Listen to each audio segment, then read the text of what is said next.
Hey fellow babies, welcome back to Pachter Factor on SIFTD.net. Those of you who are Patreon patrons or YouTube subscribers, thank you. You are keeping Shane afloat and allowing us to continue to bring these to you. If you are a patron, thank you. But even if you're not, or if you are, either way, if you're whoever you are watching, please try to remember to link your Amazon Prime account to your Twitch Prime account. That's a freebie. If you have Amazon Prime, you are eligible. If you haven't bothered with Twitch, go ahead and log on to Twitch to set up a Prime account. You can link the two together, and Amazon pays Shane. So that's a freebie. You can support this show just by clicking 3 times. There are instructions on how to do that in the show description below. So our question today from Sifted from my good friend Derek D111. Hey, Derek. Is there enough room in the market for yet another gaming handheld with the ROG Xbox Ally? Between Switch 1 and 2, Steam Deck, and the PC ROG Ally, it seems that most consumers are already covered in the handheld department. No one's buying Xbox Series X. Why would they buy the ROG Xbox Ally? Is this handheld really a test market for making the next Xbox as a camouflage gaming PC? Okay. So, as a standalone handheld, no.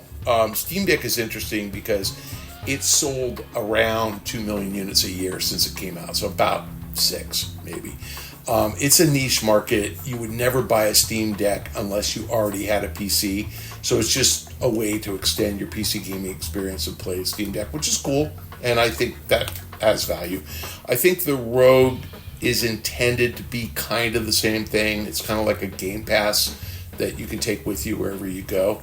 But I think that their goal is they want to get Game Pass off of PC and off of Xbox and directly onto connected TVs. And the intervening step is you probably need something with a hard drive to make that happen.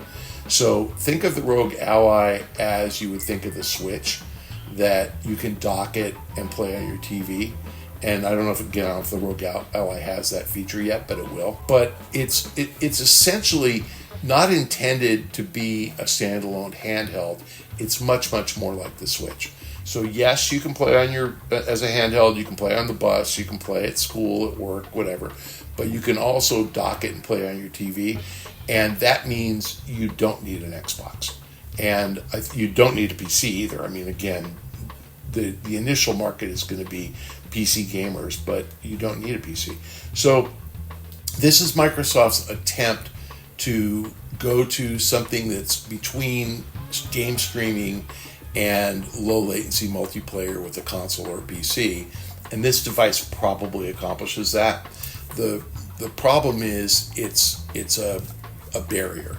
It's a high cost way to get into Game Pass. And the right solution is just figure out the cloud and get games on connected TV. But I think Microsoft are really worried about, the games on Game Pass are games like Call of Duty, which are multiplayer, and they can't have latency. If the games on Game Pass were like Candy Crush and it wouldn't matter, then sure, you can stream that to a connected TV and it doesn't matter at all. I personally think that the future of connected TV games is single-player game experiences. And if you think about PC games, most are single-player. Most downloaded PC games, even like GTA, you don't need, latency doesn't matter.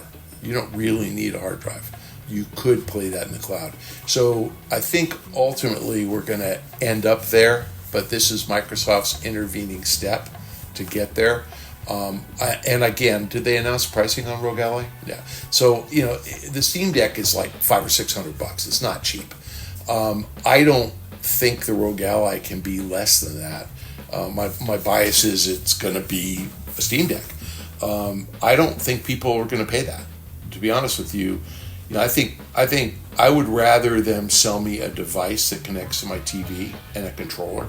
This episode of Pachter Factor is brought to you by DeShazer Ryan Realty. It's time to find out why everyone is buying homes in Montana. Right now, Doug DeShazer has a beautiful single-level home with a triple-car garage available in the best neighborhood in Libby, Montana. This custom 3-bed, 2.5-bath home has a 500 square foot patio for entertaining. It's built to last, with solid wood core doors, Anderson windows, an asphalt driveway, central AC and heat, and a private well to run its sprinkler system. The price was recently reduced, and owner financing is available with 20% down. No matter where you're looking to buy in the US, Doug DeShazer is licensed to help. Make him your real estate consultant at 406-291-1643. That's Doug DeShazer at 406-291-1643, or go to LibbyMontanaRealEstate.com. So anyway, I think that's it. Now, is there room for another handheld? No. Are they going to make handheld games? No. The Switch is interesting because Nintendo, for the longest time, between, I can't remember, when did the Game Boy come out? 93? Something like 92?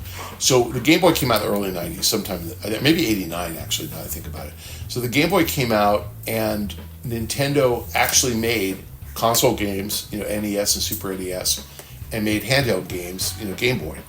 Then they had the Game Boy Color, which I think was 95 or something. And then they had Game Boy Advance, and they had Game Boy Advance SP. But that whole track was always separate games. The DS, separate games. 3DS, separate games. Then they had their consoles, right? NES, Super NES, N64, GameCube, Wii, Wii U. And it wasn't until they came up with the Switch when they just merged the two together.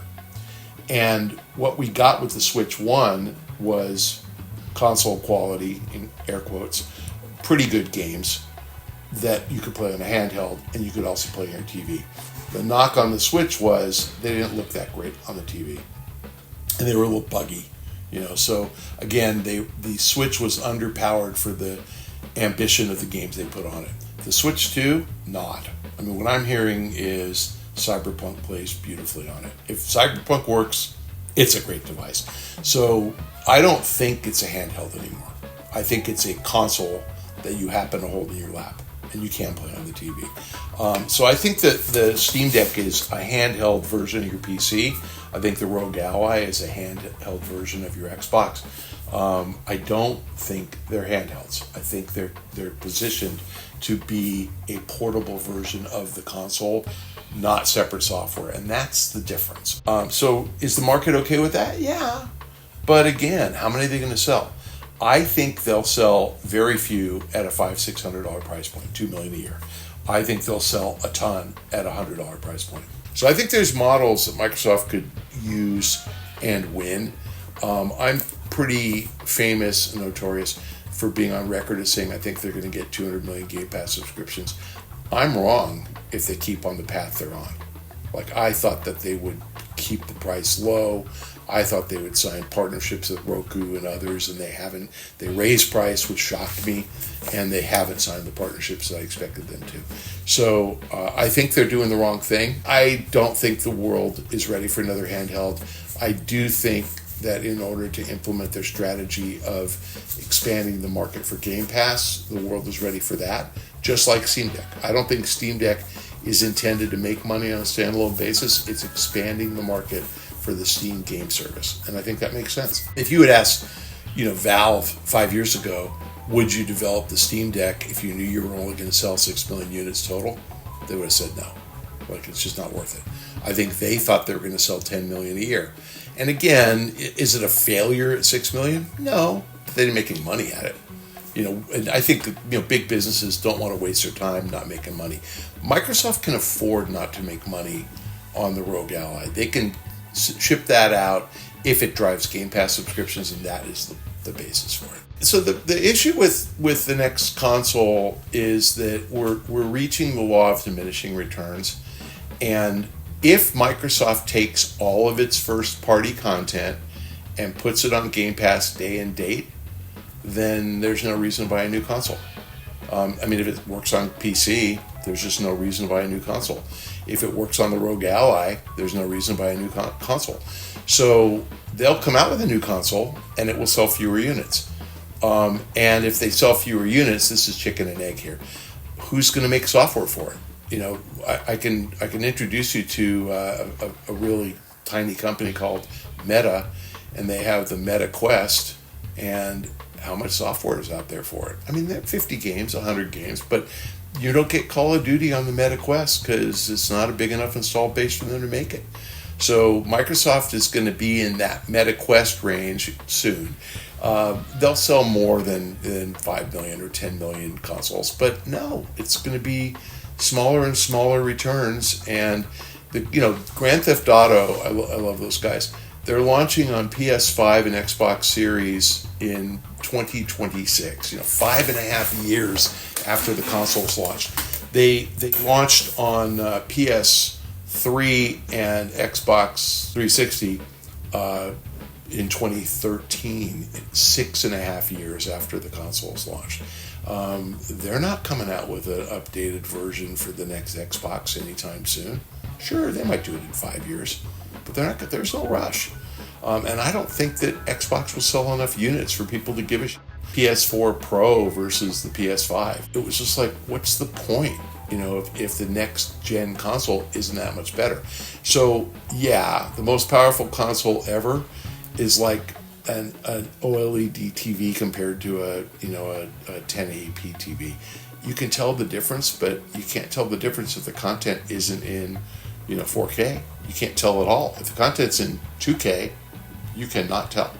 So what's the point of having the better device if nobody makes software for it? And I don't think people will. I think here's where I'm going to be wrong. This $80 price experiment, if it gets shot down by consumers, you can just kiss goodbye any chance anybody's going to make an even more high definition game. They won't do it. If they can't get 80 for what they're doing now, they're not going to increase their cost of development by another 25 or 50%. They just won't do it. And so really, it'll be really interesting to see. And by the way, consumers, do what you got to do. If you don't believe in an $80 price point, don't pay it. I'm okay with that. And if GTA comes out at 100 and you don't buy it, they'll get the message. Now, 50 million, you're going to buy it anyway. I talked to an investor yesterday, and we concluded the price elasticity of demand for GTA is 0. Look that one up. So price elasticity of demand means if the price goes up, demand goes down. And the measure of how much, if price goes up 10% and demand drops 10%, exactly the same, that's price elasticity of demand of 1. If price goes up 10%, demand drops 5, that's price elasticity of demand of 0.5, right? If price goes up by 10 and demand drops by 20, that's 2.